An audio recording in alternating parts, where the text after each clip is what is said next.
இன்னைக்கு என்ன பார்க்க போறோம்னா பனானா கேக்கு அல்லது பனானா பர்பின்னு சொல்லலாம். இது வந்து ஓவன் இல்லாமல் குக்கரும் இல்லாமல் ரொம்ப டேஸ்டியாக சூப்பராக கேக் பண்ணி காமிச்சிருக்குறாங்க. வீடியோக்குள்ளே போகலாம் வாங்க. எல்லாருக்கும் வணக்கம். என்னோட பேர் பாலா. இன்னைக்கு என்ன செஞ்சு காமிக்க போகிறேன்னா பனானா பர்பி தாங்க செஞ்சு காமிக்க போகிறேன். ஒரு ஹெல்த்தியான பர்பி. அதுக்கு என்னெல்லாம் தேவைன்னு பார்த்துடலாம். கோதுமை மாவு 2 கப்பு எடுத்துருக்குறேன். 1 கப்பு நாட்டு சர்க்கரை, 1/4 கப்பு ரவை, திருவி வச்ச பாதாம் பிஸ்தா கொஞ்சம் மேலே தூறதுக்காக திருவி வச்சுருக்குறேன். கேசரி கலர் கொஞ்சோண்டு, 2 ஸ்பூன் நெய். இவ்வளோதாங்க தேவையான பொருள். பனானா பர்பி எப்படி செய்கிறதுன்ட்டு பார்த்துடலாம் வாங்க. வாழைப்பழம் ஒரு 3 சின்ன வாழைப்பழம் எடுத்துருக்குறேன். இது அப்படியே ஜாரில் போட்டு அரைச்சிட்டு வந்துடலாம். இது கூடவே ஒரு 4 ஏலக்காய் எடுத்து வச்சுருக்கிறேன். ஏலக்காவும் வாழைப்பழத்தையும் சேர்த்து நைஸாக அரைச்சி எடுத்துகிட்டு வந்துடுறேன். பாருங்கள், வாழைப்பழம் ஏலக்காய் ரெண்டுமே சேர்த்து நைஸாக அரைச்சி எடுத்துகிட்டு வந்துட்டேன். அப்படி கொஞ்ச நேரம் அப்படி வச்சிடலாம். ஸ்டவ் ஆன் பண்ணிட்டேன். 2 ஸ்பூன் நெய் எடுத்துருக்கோம்ல, அதில் 1 ஸ்பூன் ஒரு 1.5 ஸ்பூன் நெய் போட்டுக்கிறேன்.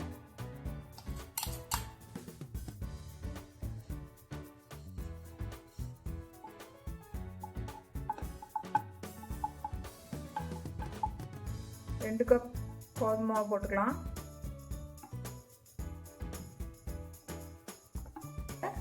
நெய்யிலே கொஞ்சம் வறுத்து எடுத்துருங்க. நெய்யில் வறுத்துக்கலாம். இது வறுத்துக்கோங்க. கோதுமை மாவு கொஞ்சம் வறுத்துருக்குறேன். அது கூட ரவை கொட்டிக்கலாம். அதுவும் சேர்த்து வறுத்துக்கோங்க. ரெண்டும் சேர்த்து நல்லா வறுத்துக்கலாம். இந்த மாதிரி பர்பி செஞ்சு பாருங்கள், ரொம்ப நல்லாயிருக்கும். டேஸ்ட் ரொம்ப நல்லாயிருக்கும்.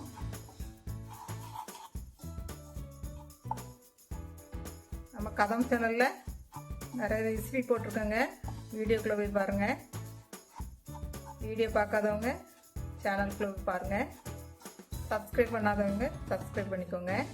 அப்போ தான் அடுத்தடுத்து போடுற வீடியோ உங்களுக்கு வரும். பெல் பட்டனே அமுக்கிடுங்க சப்ஸ்கிரைப் பண்ணிவிட்டு.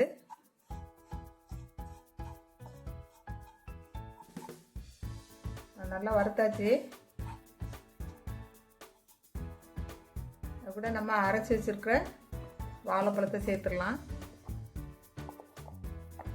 எந்த தண்ணியுமே சேர்க்கலை, வாழைப்பழம் மட்டும்தான் அரைச்சி வச்சுருக்கோம். ஏலக்காவும் சேர்த்து வச்சு தண்ணி எதுவுமே சேர்க்கலை. அதையும் கிளறி விட்டுருங்க.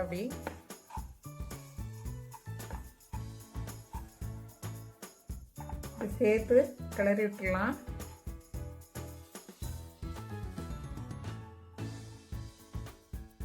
கிளறி விட்டுட்டு நம்ம வந்து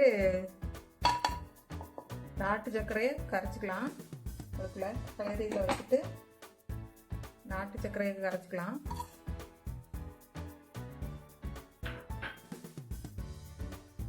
கால் டம்ளர் தண்ணி விட்டுக்கோங்க, போதும். இது வந்து கரையிற அளவுக்கு தண்ணி விட்டால் போதும்.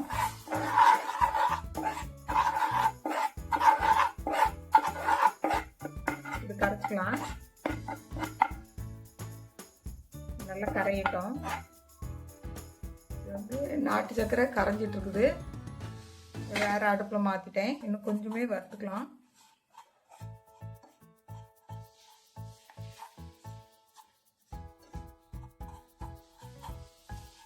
இதை நல்லாவே கலந்து நல்லா வறுத்துருங்க. அங்கே நாட்டு சர்க்கரை கரைஞ்சிருச்சு. அதை அப்படியே ஊற்றிக்கலாம்.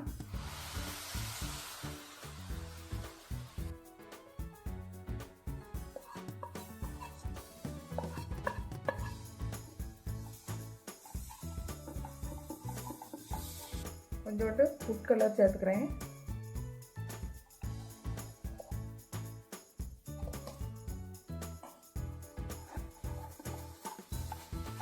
எல்லாம் சேர்த்து நல்லாவே கிளறிடுங்க. கட்டி வராமல் நல்லாவே கிளறணும். ஒன்றா திரண்டு வரணும்.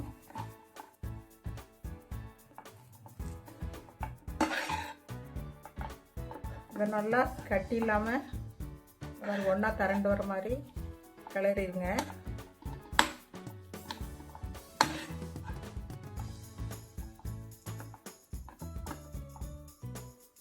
ஏற்கனவே நெய் கொஞ்சம் எடுத்து வச்சுருந்தோம்ல, அரை ஸ்பூன், அதையும் அப்படி சேர்த்துக்கலாம். கடைசி அப்படி சேர்த்துக்கோங்க.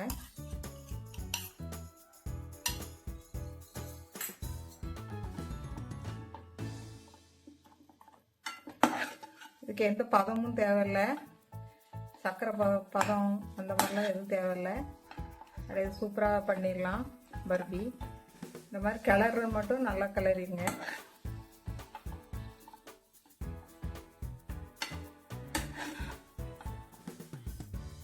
நல்லா கிளறிட்டு காமிக்கிறேன் பாருங்கள். இந்த மாதிரி நல்லா கிளறி வச்சுட்டேன்.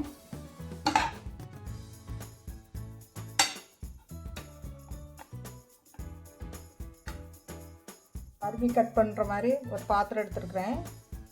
இந்த பாதி தூரம் நெய் தடவி வச்சுருக்குறேன். இப்படி கொட்டிக்கலாம்.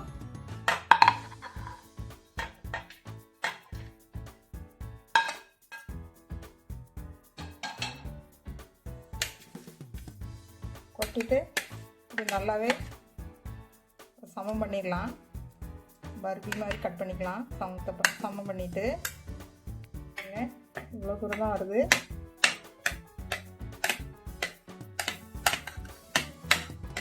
இதோண்டு நெய் எப்படி போட்டு பண்ணி விட்ருங்க. அப்படி நீட்டாக பண்ணிடுங்க. கட் பண்ணால் நல்லாயிருக்கும். டேஸ்ட்டு ரொம்ப வேறு லெவலில் இருக்கும். பாருங்க, ஈஸியான பனானா கோதுமை மாவு பனானா பர்பி ரெடி ஆயிடுச்சு. அதுக்கு மேலே பாதாம் பிஸ்தா தூவி வச்சுருந்தோம்ல, அதை தூவி விட்டுக்கலாம்.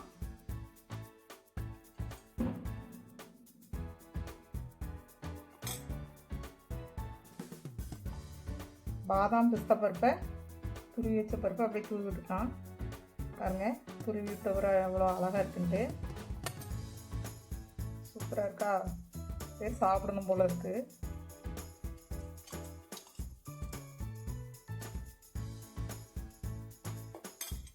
ஈஸியான பர்பி ரொம்ப ஈஸியாக செஞ்சு காமிச்சிருக்கிறேன். கடையில் வாங்காமல் குழந்தைங்களுக்கு இந்த மாதிரி செஞ்சு கொடுக்கலாம். பாருங்கள், பாதாம் பருப்பையும் பிஸ்தா பருப்பையும் லேசாக அப்படியே அமைச்சு விட்டுலாம். பாதாம் பருப்பு பிஸ்தா பருப்பு இல்லைன்னா கூட நம்ம அது போடாமல் செய்யலாம். இது ஆறட்டுங்க. ஆறினோடனே பீஸ் போட்டுக்கலாம். லேசாக ஆறிடுச்சு. இந்த மாதிரி பீஸ் போட்டுக்கலாம்.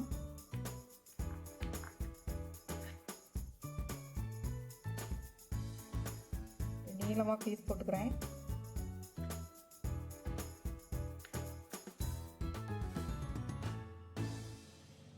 இந்த ஓரமாக இப்படி லேசாக எடுத்து விட்ருங்க. லேசாக கத்தியை வச்சு இப்படி எடுத்து விட்ருங்க.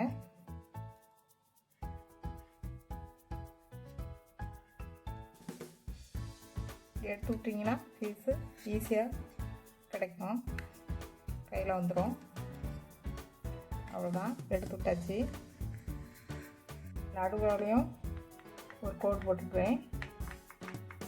ஆறட்டும் நல்லா. இப்போ எடுத்து காமிக்கிறேன். அப்படியே பீஸ் போட்டதை அப்படியே எடுத்துக்கலாம்.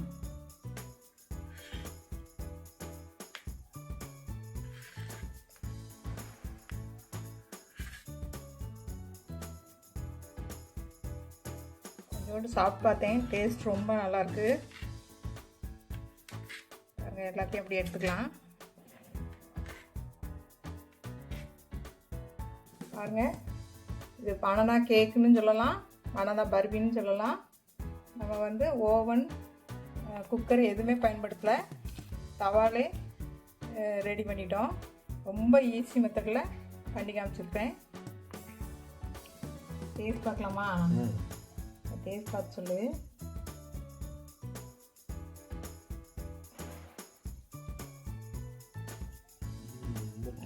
டேஸ்ட் பார்த்தேன். சூப்பராக இருக்குது. இந்த வீடியோ பிடிச்சிருந்தா சப்ஸ்கிரைப் பண்ணிக்கோங்க. வீடியோ பார்த்த எல்லாருக்கும் நன்றி.